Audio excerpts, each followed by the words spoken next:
Começa mais uma edição de Conjuntura pela TV Mar, canal 25 da NET. Hoje vamos conversar com o Fernando Dacal, presidente do CREA, o Conselho Regional de Engenharia e Agronomia de Alagoas, e também com o deputado federal e ministro do Turismo, Marcos Beltrão. Aguarde só um instante.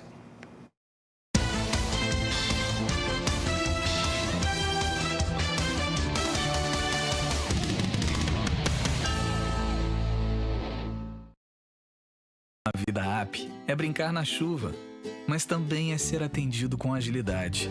Ter uma vida app é jantar com quem você ama, mas também é contar com a maior rede pediátrica do Norte e Nordeste. Ter uma vida app é ganhar vários likes e também usar tecnologia de ponta para diagnósticos precisos. Ter uma vida app é ser feliz e cuidar do sorriso. Para ter uma vida app, faça a App Vida. A App Vida faz bem para você. Sua carreira vencedora começa aqui, na Uninasal. Aqui você tem matrícula a partir de R$ 99,00, mais desconto de 50% no primeiro semestre, além de crédito estudantil de até 50%, sem a necessidade de fiador. Utilize sua nota do Enem. Acesse uninasal.edu.br ou ligue 4020-9734 e veja as formas de ingresso na instituição de ensino que mais cresce no Nordeste. Venha para o time da Uninasal e tenha uma formação de qualidade. Uninasal, formando vencedores. Sua empresa quer marcar presença no ambiente virtual? O Sebrae Tech coloca o seu negócio ao alcance de todos. São consultorias em serviços digitais, como loja virtual, website, atuação em redes sociais e outras melhorias. Você investe 20% do valor da consultoria e o Sebrae banca os outros 80%. Ligue 0800 570 0800. Sebrae, especialistas em pequenos negócios. Já que você vai morar ao lado de uma área verde, diga oi para seus futuros vizinhos. Residencial Comendador Gutenberg Breda. Exclusividade por dentro e muito verde por fora. Apenas 36 apartamentos com até 3 suítes, sendo uma master. Área de lazer completa em frente a uma área verde preservada. Na parte mais nobre da gruta, perto de tudo e de todos. Construção Telezil. Vendas Imóvel. Com a sua contribuição, mudamos Maceió para melhor. Mas o trabalho precisa continuar. Aproveite os descontos e pague seu IPTU na cota única até 29 de março. Ou, se preferir, parcele em 10 vezes. Retire seu boleto em maceió.al.gov.br. Pagou, fez, pagou, faz, pagou, vai fazer mais. Vai fazer mais, com fé em Deus. Prefeitura de Maceió.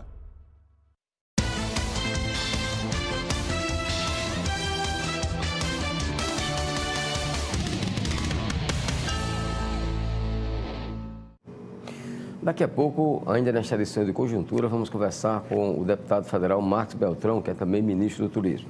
A partir de agora, nós conversamos com o engenheiro Fernando Dacal, presidente do CREA Alagoas. CREA, que é o Conselho Regional de Engenharia e Agronomia aqui do Estado. Presidente, bem-vindo aqui à nossa Conjuntura. Bem, Fernando, você tomou posse na semana passada para o segundo mandato à frente do CREA de Alagoas. O que é que muda para essa segunda gestão? Praticamente, vamos dar continuidade ao que nós iniciamos há 3 anos atrás, que era a recuperação do CREA, a melhoria da imagem, que o CREA se encontrava afastado dos profissionais, ele hoje já consegue interagir em quase todas as redes sociais, e principalmente a recuperação da parte financeira do CREA. O CREA vinha sendo deficitário, tendo que ir ao CONFER, tendo que ir ao Conselho Federal, buscar recursos para que conseguisse a sua sobrevivência. Hoje, já o CREA é superavitário, terminou 2017 já com recursos em caixa. Nós começamos agora esse segundo mandato numa situação totalmente diferente da última e com um modelo de gestão já implantado e já premiado por 2 vezes pela Fundação Nacional da Qualidade. Bom, vocês cuidam de 2 profissões, engenharia e agronomia. As ações são bastante diferentes ou não? Não, nós não só cuidamos de 2, nós cuidamos de todas as engenharias, que hoje compreende algo em torno de 35 modalidades de engenharia, agronomia, meteorologia, geologia, geografia tecnólogos e técnicos, são todos eles do sistema, e está vindo agora o design de interiores. E aí, como é que você faz para conciliar ações diferentes em relação a essas atividades? Isso gera um problema de sombreamento de atribuições, mas quem resolve isso são o plenário do CONFEA e o plenário do CREA. A nossa parte, a gente tem a parte da gestão e do comando da engenharia em Alagoas. Mas o problema de sombreamento e de discussões de atribuições é discutido pelo plenário, pelos representantes dos profissionais. Bom, atualmente aqui no Brasil, uma grande preocupação das pessoas que obtêm uma profissão é exatamente o mercado de trabalho. Como é que vocês cuidam dessa questão tão importante e tão relevante? O problema é que no Brasil você não tem segurança de nada. Nós tivemos um boom na parte da construção civil, que em 2009, por aí, com veio Minha Casa Minha Vida, vieram outros projetos. Então, a engenharia passou a ser a profissão, diríamos, do futuro, que não é, porque a gente vê que não chegou a 10 anos, nós já estamos numa crise, porque mudam os programas, mudam os projetos, nós não temos uma continuidade, um programa de governo, um projeto de governo. Nós temos um projeto para cada situação. Hoje, o que tem salvo o Brasil na parte econômica é o agronegócio, que também diz respeito aos profissionais do nosso conselho.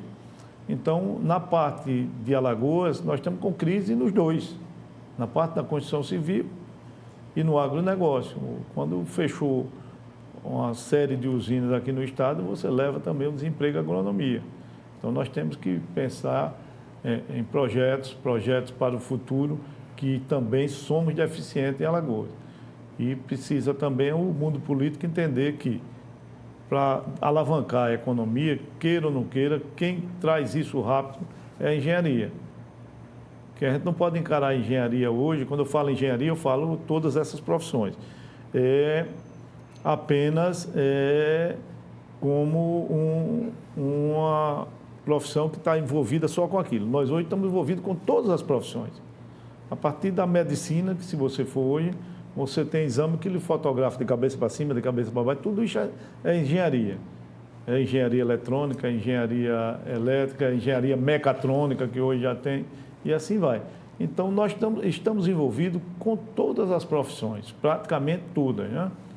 Então, a responsabilidade é muito grande. E quando vem uma crise dessa, fica muita gente aí parada e reflete na economia. Bem, há cerca de 8, 10 anos atrás, todos os formandos em engenharia aqui do estado de Alagoas, eles já saíam direto para o mercado de trabalho, alguns até para o exterior. Esse cenário mudou mesmo? Mudou.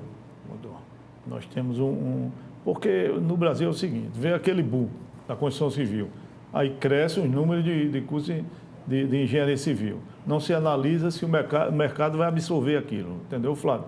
Então, toda a gama dos meninos que estavam vindo aí, viu que a engenharia, achava que ia ficar rico na engenharia, vai fazer engenharia.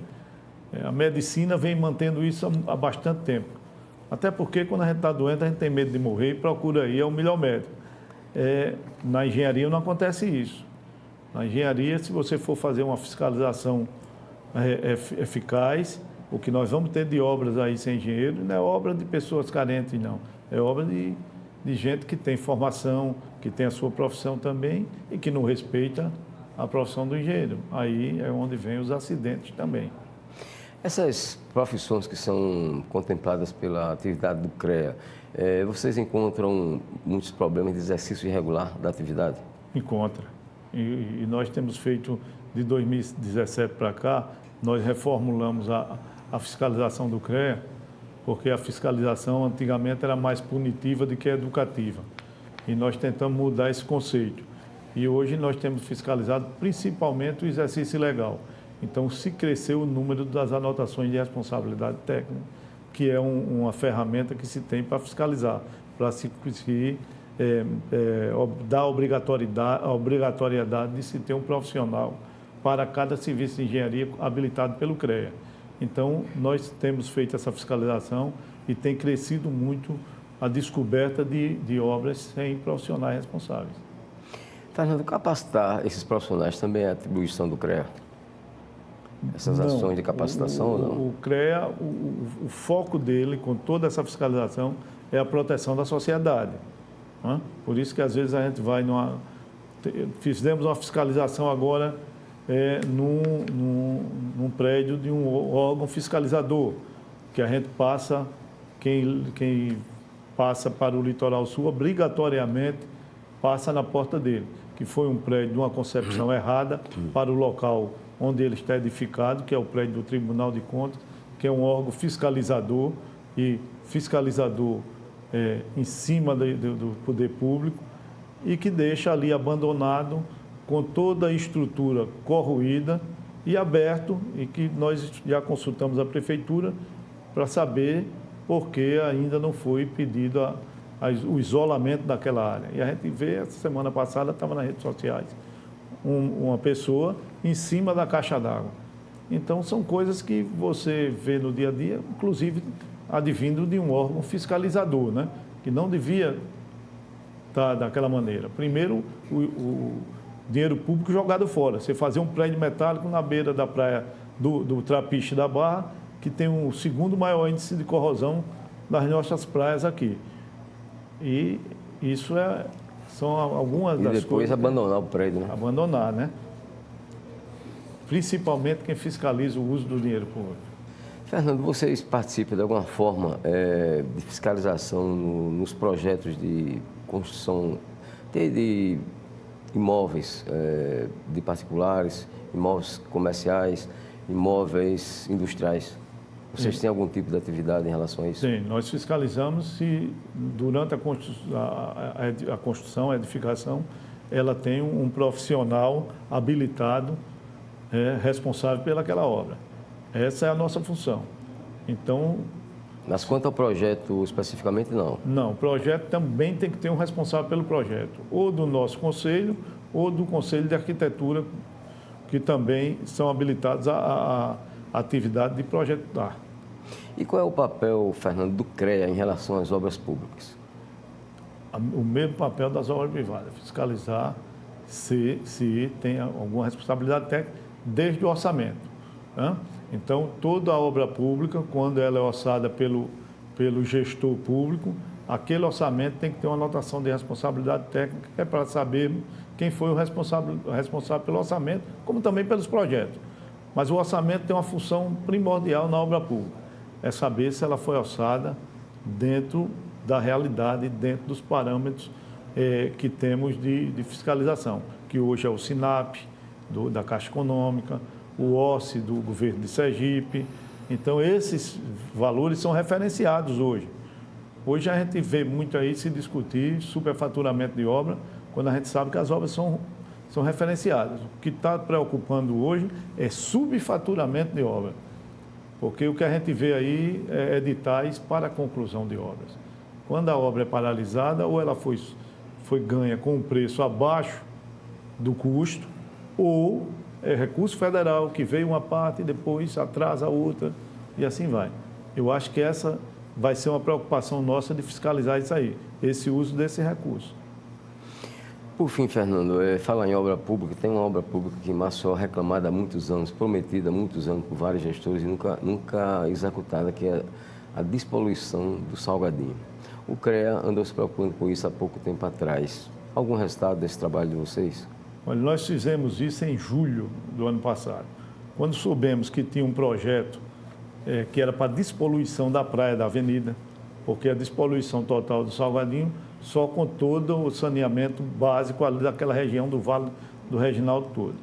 Mas qual era a concepção desse projeto? Que o lixo não chegasse à praia, nem tampouco as fezes que vêm do saneamento, nem tampouco os dejetos. E apresentou-se esse projeto no CREA para a sociedade, se discutiu com a comunidade técnica, inclusive estava presente o ministro Max, que vai ser entrevistado por você, e o senador Benedito de Lira. E quando eles viram a apresentação do estudo, ficaram interessados e prometeram lutar pelo recurso. Esse projeto é para ser licitado pela Prefeitura de Maceió. Passados 6 meses, ainda não foi licitada. Aí nós fomos cobrados pelo senador que o CREA tinha feito, e eu disse ao senador que ele conversasse com o prefeito Rui Palmeira, que são aliados políticos, para que se licitasse. Então, esse ano provavelmente não teremos, porque aqui que licite, contrate, execute, aí despoluiria a praia da avenida, que já era um grande avanço, né? Aquele cartão postal ficar de novo à disposição da população para banho. Tá ok, muito obrigado a Fernando Dacal, presidente do CREA de Alagoas, pela sua participação nesta edição de Conjuntura. Vamos agora a um intervalo breve, daqui a pouco a gente conversa com o deputado federal e ministro do Turismo, Marcos Beltrão.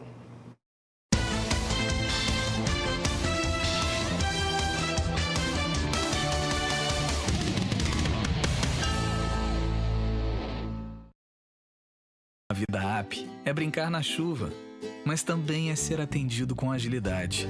Ter uma vida app é jantar com quem você ama, mas também é contar com a maior rede pediátrica do Norte e Nordeste. Ter uma vida app é ganhar vários likes e também usar tecnologia de ponta para diagnósticos precisos. Ter uma vida app é ser feliz e cuidar do sorriso. Para ter uma vida app, faça a App Vida. A App Vida faz bem para você. Sua carreira vencedora começa aqui, na Uninasal. Aqui você tem matrícula a partir de R$ 99,00, mais desconto de 50% no primeiro semestre, além de crédito estudantil de até 50%, sem a necessidade de fiador. Utilize sua nota do Enem. Acesse uninasal.edu.br ou ligue 4020-9734 e veja as formas de ingresso na instituição de ensino que mais cresce no Nordeste. Venha para o time da Uninasal e tenha uma formação de qualidade. Uninasal, formando vencedores. Sua empresa quer marcar presença no ambiente virtual? O Sebrae Tech coloca o seu negócio ao alcance de todos. São consultorias em serviços digitais, como loja virtual, website, atuação em redes sociais e outras melhorias. Você investe 20% do valor da consultoria e o Sebrae banca os outros 80%. Ligue 0800 570 0800. Sebrae, especialistas em pequenos negócios. Já que você vai morar ao lado de uma área verde, diga oi para seus futuros vizinhos. Residencial Comendador Gutenberg Preda. Exclusividade por dentro e muito verde por fora. Apenas 36 apartamentos com até 3 suítes, sendo uma master. Área de lazer completa em frente a uma área verde preservada. Na parte mais nobre da gruta, perto de tudo e de todos. Construção Telezil. Vendas Imóvel. Você sabe o que ele faria se alguém o provocasse xingando, ofendendo, chamando para a briga? Nada. Minha vida vale mais do que qualquer briga ou discussão. No Brasil, centenas de pessoas são mortas por motivos fúteis. Conte até 10. A raiva passa, a vida fica. Paz. Essa é a atitude. Uma campanha do Conselho Nacional do Ministério Público e ENASP. Com a sua contribuição, mudamos Maceió para melhor. Mas o trabalho precisa continuar. Aproveite os descontos e pague seu IPTU na cota única até 29 de março. Ou, se preferir, parcele em 10 vezes. Retire seu boleto em maceió.al.gov.br. Pagou, fez, pagou, faz, pagou, vai fazer mais. Vai fazer mais, com fé em Deus. Prefeitura de Maceió.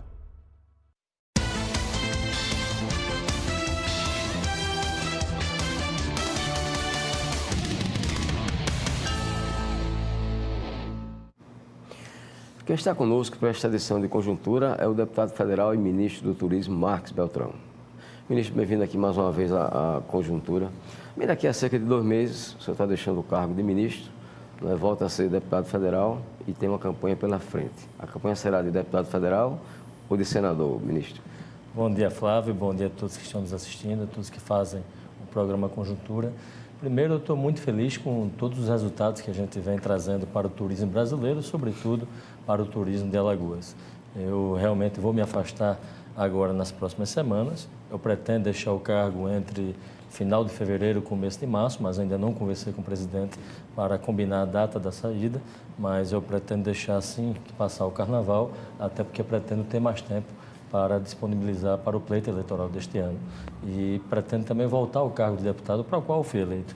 Passei 1 ano e 8 meses como deputado federal e, nesse tempo, enquanto eu estava na Câmara Federal, eu fui o deputado alagoano que mais apresentou projetos de lei que relatou medidas provisórias importantes como a renegociação da dívida dos agricultores do Nordeste. Portanto, eu tenho certeza que, voltando ao Parlamento, eu irei contribuir muito para o nosso país e também para o estado de Alagoas.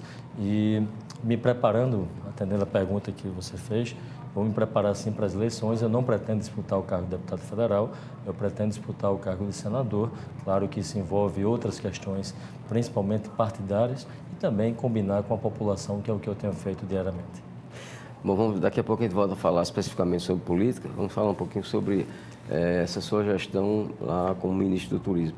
Que pontos principais, que ações mais relevantes o senhor pode destacar dessa sua gestão?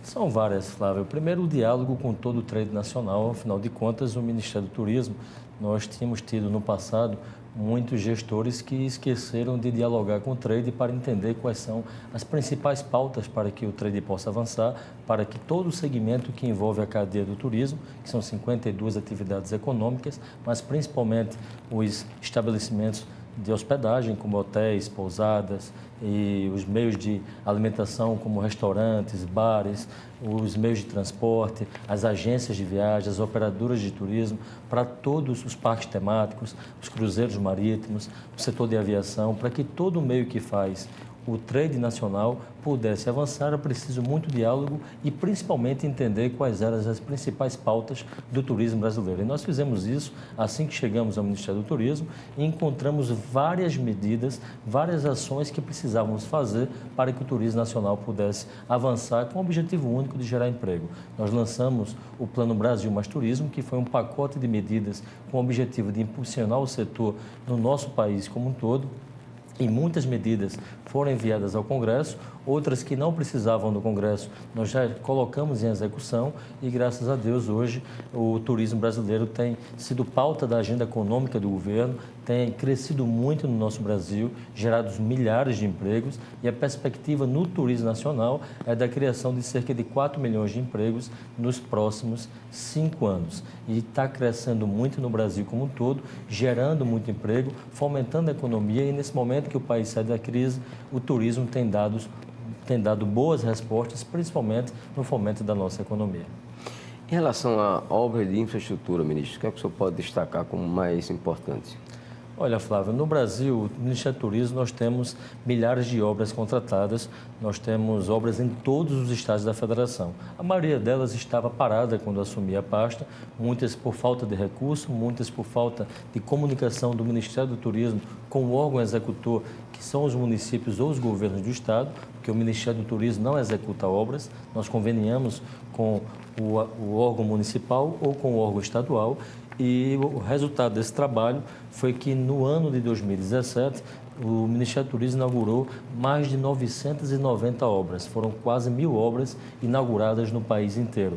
E outras estão a todo vapor e tocando pelo Brasil. Só para se ter uma ideia, aqui em Alagoas nós temos mais de 500 milhões de reais em obras contratadas com o Ministério do Turismo, com os municípios alagoanos e também com o governo do estado. Conseguimos colocar 22 obras no projeto Avançar do governo federal e isso tem trazido maior tranquilidade e investimentos para que o nosso país tenha uma infraestrutura turística ainda maior. E em parceria com o Ministério dos Transportes tem tantas outras obras que são muito importantes para o turismo, como duplicação de rodovias importantes, como a BR-101, que passa aqui no corredor de Alagoas, como aeroportos regionais, como foi inaugurado recentemente o de Jericoacoara, também a privatização, não a privatização, mas a concessão de aeroportos brasileiros com o objetivo de trazer mais aeronaves e mais voos, como foi o caso do aeroporto de Salvador, de Fortaleza, de Florianópolis e de Porto Alegre. E para esse ano de 2018, estamos trabalhando para que o aeroporto de Maceió também entre no rol das concessões, para que a gente tenha ainda mais turistas chegando no estado de Alagoas. O ano de 2017, o aeroporto Zumbi dos Palmares bateu o recorde. Foram mais de 2 milhões de passageiros que desceram em Alagoas para fazer turismo aqui nas nossas belíssimas praias e nos cânions de São Francisco e nos outros destinos turísticos que nós temos no estado de Alagoas. E com a concessão, a perspectiva é de mais do que dobrar essa quantidade, até porque a Infraero, ela não tem na sua logística a característica de buscar turista. Já a concessionária, ela precisa de movimentação para poder valer a pena o investimento que ela tem que fazer nos aeroportos. Então, é papel dela, ela trabalha diretamente com o trade, principalmente com as companhias aéreas, e as concessionárias, normalmente, elas vão buscar uma maior movimentação. Aonde está sendo feita a concessão, a perspectiva é de quintuplicar o número de passageiros. Portanto, Alagoas poderá ganhar muito com isso. E para o passageiro, o que é que ele ganha com a concessão? A competitividade.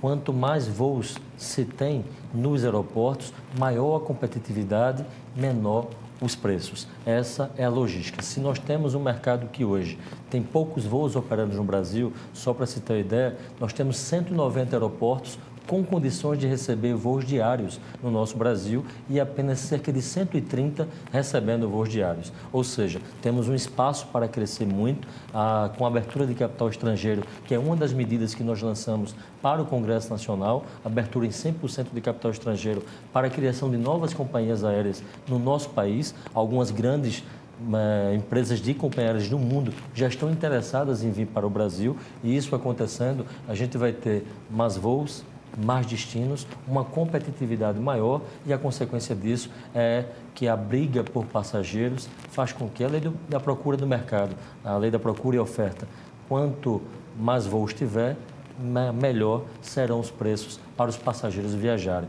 porque as empresas vão buscar os passageiros. Bem, aqui mesmo, o ano passado, o senhor falou a respeito, ainda estava em fase digamos assim, de gestação da medida que foi a taxação, a cobrança, melhor dizendo, de bagagens nas viagens aéreas, com o objetivo de baixar o preço da passagem. E isso, na prática, não tem acontecido, ministro. Essa ação não é feita pelo Ministério do Turismo, é feita pelo Ministério dos Transportes, especificamente pela ANAC. E o objetivo é justamente fazer o que aconteceu na Europa, de fazer com que o passageiro, que hoje a sua maioria não usa bagagem para viajar, que ele não pague o preço de quem está levando bagagem, para que a passagem para ele seja mais barata e quem for despachar a bagagem, pagar pelo volume da bagagem. E um estudo que foi feito nacionalmente, nesse último trimestre do final do ano, as preços das passagens baixaram em torno de 10% a 12%. Pelo menos foi o relatório que eu recebi da ANAC. Na ponta, o trade tem cobrado mais ações para que as bagagens para que as passagens possam baixar mais. Eu acredito que com algumas medidas, principalmente como céus abertos que tem com os Estados Unidos e essa que vai ser votada no primeiro trimestre, a gente vai ter como aumentar a competitividade no setor. E com relação à ampliação da malha aérea, ministro? É justamente essa medida que nós mandamos ao Congresso. São duas. Uma pelo Ministério dos Transportes, que foi os céus abertos, que foi votado agora em dezembro, que faz com que entre Estados Unidos e o Brasil, que os Estados Unidos é o segundo maior emissor de turistas para o nosso país, e também com a liberação do visto eletrônico, nós possamos ter mais turistas viajando entre esses dois países, principalmente dos Estados Unidos para cá, que é o nosso grande objetivo. E com os céus abertos, não tem mais a limitação de voos semanais em pouco mais de 300 voos. As companhias podem aumentar para 400 ou para 500, se assim achar conveniente, se assim for necessário, sem precisar de aprovação de governo ou de novas medidas. Então, os céus abertos é muito importante para o crescimento da aviação entre esses dois países. E também com a abertura de capital estrangeiro. Se a gente tem aqui mais empresas fazendo a nossa aviação civil regional e internacional, a gente vai ter muito mais turistas de outros países vindo para o Brasil e circulando internamente. Até porque quem vem, por exemplo, da França para o Brasil pela Air France, que é uma grande companhia mundial, ele pousa praticamente em São Paulo ou no Rio de Janeiro e lá o turista fica. Ele não sai pegando outros voos para conhecer o Brasil, porque ele pagaria muitas vezes mais caro para viajar pelo Brasil do que vir da França para cá. Isso acontece muito. Muitas vezes nós reclamamos porque pagamos passagens, às vezes mais barata, para ir à Argentina, para ir ao Uruguai, do que para viajar pelo Brasil. Porque aqui nós só temos 4 companhias aéreas praticamente fazendo nosso mercado de aviação civil, onde montaram uma associação e essa associação, eles combinam os preços entre eles e como tem pouca competitividade, a regra, não existe uma regra clara. Eles fazem os preços de acordo com o mercado, com o que eles acham conveniente, pela falta de competitividade. Então, com essa medida sendo votada e sendo aprovada no Congresso e sendo sancionada pelo governo, a perspectiva é justamente que a gente tenha outras companhias aéreas que venham se instalar no Brasil e, repito, algumas grandes mundiais já manifestaram o interesse de vir para o nosso país, fazendo o turismo de outros países para o Brasil e ela mesma circulando aqui dentro. Ou seja, a American Airlines, por exemplo, quando ela sai dos Estados Unidos com turista para pousar em São Paulo ou para pousar no Rio de Janeiro ou em Brasília, que são os principais aeroportos do Brasil, ela mesma vai poder fazer outros voos com destino a Maceió, por exemplo, com destino a Foz do Iguaçu, com destino a Porto Seguro ou qualquer lugar do Brasil. Ministro, como é que funciona o visto eletrônico e no que o turista ganha com ele? O visto eletrônico ele é para facilitar a emissão da liberação dos turistas virem para o Brasil. Hoje, no mercado tão competitivo que é o turismo, nós temos que tirar toda a burocracia do setor. Portanto, antes, nos países Estados Unidos, Japão, Austrália e Canadá, para esses turistas desse país virem ao Brasil, ele tinha que se dirigir até um consulado da entrada, esperar 30 a 60 dias pelo resultado e depois voltar para buscar a sua permissão. E hoje, a maioria das pessoas, por estudo feito pela Organização Mundial do Turismo, decidem viajar de última hora. As pessoas não estão mais programando viagens como era no passado, daqui a 6 meses, daqui a 1 ano, viagens programadas a longo prazo. As pessoas decidem viajar de última hora, vai viajar no final de semana que vem, vai viajar daqui a 2 semanas e tira passagem e se organiza para viajar com um prazo mais curto. Então, ele quer praticidade. Então, como o Brasil, e principalmente os Estados Unidos, que é o segundo maior emissor de turistas para o Brasil, tem essa dificuldade, muitos turistas deixaram de vir ao Brasil. Nós recebemos milhares de e-mails e de cartas reclamando da dificuldade que era vir para o Brasil e hoje, com o visto eletrônico, as pessoas desses países podem entrar pelo seu celular, pelo seu tablet, pelo seu notebook, seu computador em casa, em até 72 horas obter o seu visto eletronicamente e ele ou imprime ou leva no próprio celular lá quando chegar na Receita Federal no Brasil para poder adentrar no nosso país. E sem dizer do preço, que saiu de $160 para $40, ou seja, nós diminuímos o preço em 4 vezes para facilitar e fazer com que mais americanos, japoneses, australianos, canadenses venham para o Brasil. Essa medida, só para você ter ideia, Flávio, lá pela Organização Mundial do Turismo, foi feito um estudo que a política de facilitação de vistos, ela faz com que aumente o fluxo de turistas em até 25% ao ano para aquele país que facilitou o visto. No caso da Austrália, que foi o primeiro país que nós lançamos agora no mês de dezembro, de um mês para o outro, aumentou 32% a emissão de vistos de australianos para vir ao Brasil. E olha que lá da Austrália para o Brasil não tem voo direto. Tem que ir para o Chile e vir para o Brasil. E dos Estados Unidos temos vários voos diretos e muitos americanos que estão procurando os principais destinos do mundo, turismo de aventura, ecoturismo e turismo de sol e praia. E o Brasil, principalmente o Nordeste, tem muito o que oferecer. Ministro, a reciprocidade existe, ou seja, o brasileiro que quiser ir para esses países tem como dispor desse... Em alguns países, sim. O Canadá já está anunciando, inclusive, a liberação de vistos entre o Brasil e o Canadá. O Japão está estudando uma maneira também de fazer algum tipo de reciprocidade, assim como também a Austrália. Os Estados Unidos têm uma política totalmente diferente a nível de proteção interna devido aos acontecimentos, principalmente terroristas, que tiveram nos Estados Unidos nos últimos anos, e é um país sempre visado no mundo inteiro para que as pessoas não fiquem usando alguns mecanismos para facilitar a entrada nos Estados Unidos. Mas cá para nós, Flávio, como ministro do Turismo do Brasil, a minha preocupação não é que facilite do brasileiro ir para lá. Eu quero que o brasileiro viaje pelo Brasil, fomentando o turismo aqui, até porque o Brasil tem muito o que se conhecer. São 27 estados, cada estado com uma cultura diferente, com um tipo de beleza diferente, com destinos turísticos incríveis e que o brasileiro ainda não conhece o Brasil como um todo. Eu tive o prazer já de conhecer todos os estados da federação, principalmente agora ocupando o cargo de ministro, e nós temos muita coisa bonita para mostrar aos brasileiros. Ministro, a questão dos cruzeiros turísticos, cruzeiros marítimos, eles, de uns anos para cá, eles diminuíram muito em termos de frequência. O que é que tem sido feito no sentido de se recuperar essa opção para a pessoa que gosta e que pode viajar? São algumas ações importantes. Primeiro, do ponto de vista de estrutura.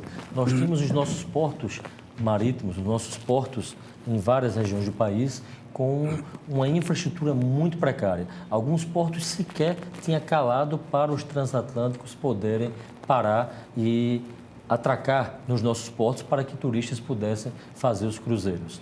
Alguns portos não têm terminal de passageiros. Eu vou aqui dar um exemplo que está aqui dentro de casa, que é o Porto de Maceió. Nem tem calado para atracar grandes transatlânticos, e até os pequenos que chegam, eles têm que vir na maré alta, ou seja, se chegar na maré baixa, tem que ficar esperando, perde o dia, e muitas vezes a combinação da maré faz com que os transatlânticos não se programem para vir para Maceió. Esse é um exemplo prático aqui de Maceió. Assim como o terminal de passageiros, que também não existe no Porto de Maceió, também não existe em outros portos. De um ano para cá, o ministro Maurício tem trabalhado muito nesse sentido, e vários portos brasileiros estão sendo feitos dragagem.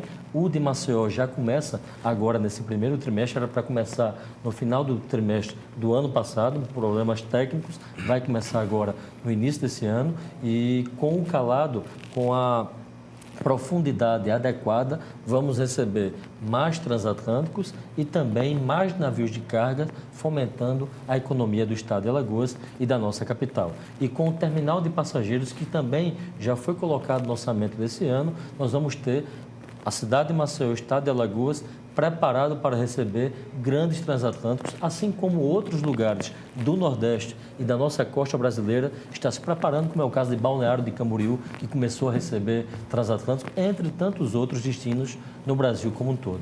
E outras medidas do ponto de vista estratégico que o setor de cruzeiros pediu, como a modernização da lei de imigração por conta dos tripulantes que trabalham nos navios, que são de vários países, como a Convenção do Trabalho, até porque o cruzeiro que vem para o Brasil, ele tem lá 5.000 tripulantes que são trabalhadores, cada um de uma nacionalidade diferente, de vários países do mundo, e quando eles chegavam aqui no Brasil, tinham que ser regidos pela Justiça Trabalhista Brasileira.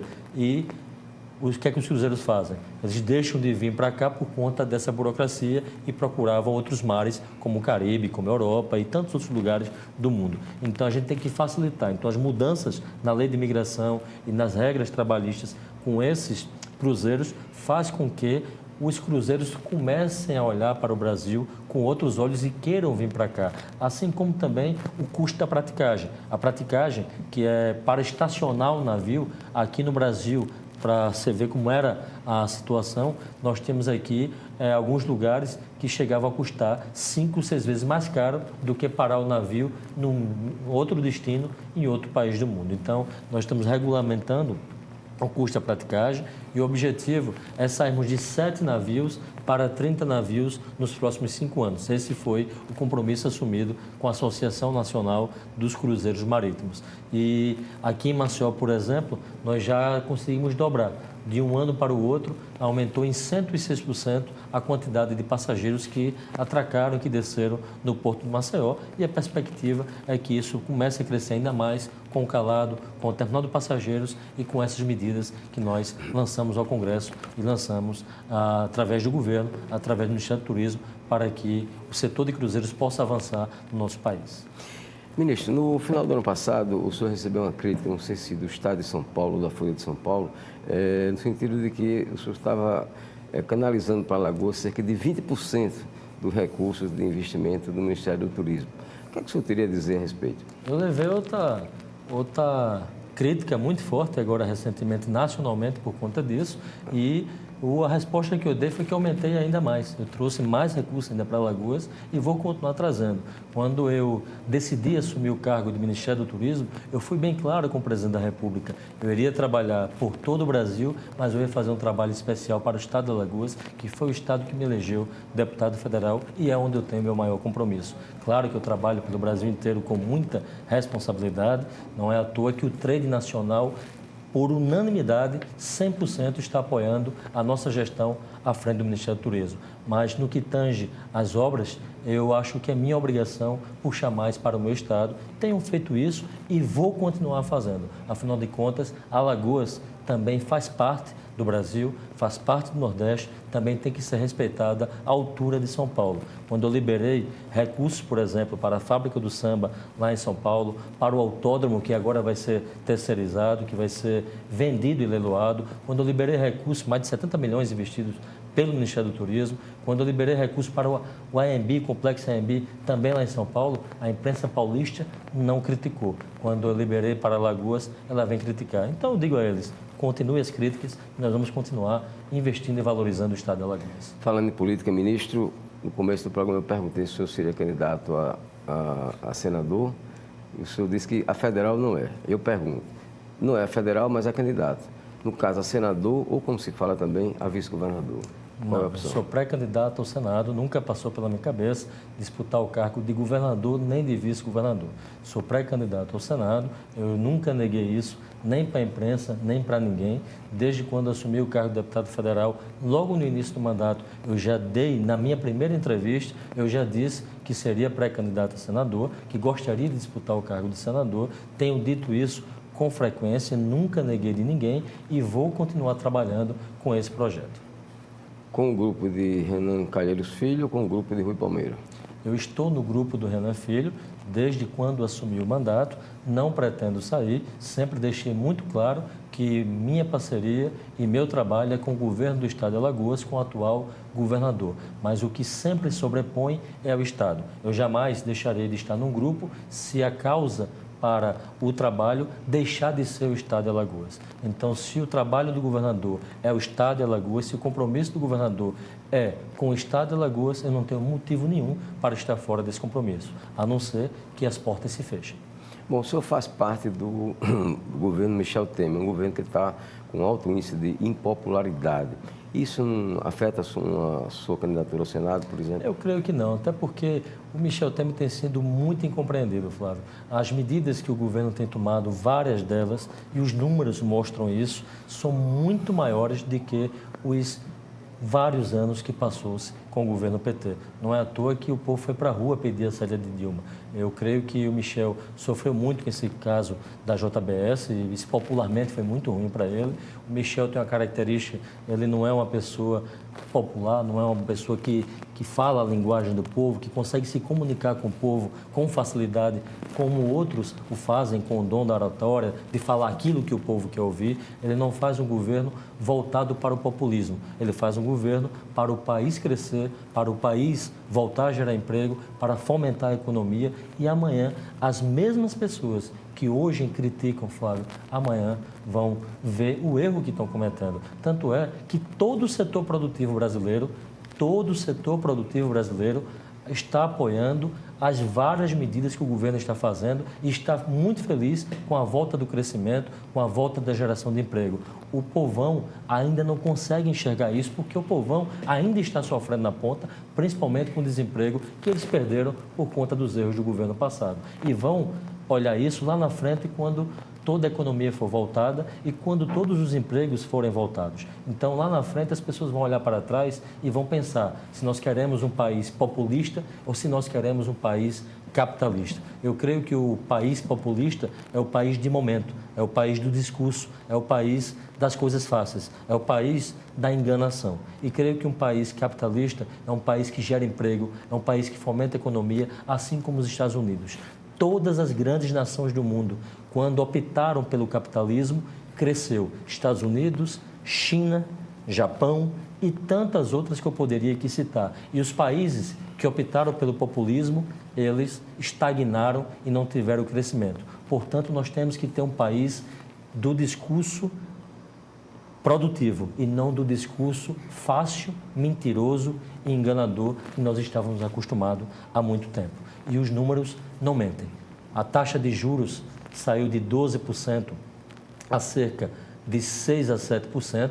A inflação caiu de mais de 10% para 3%.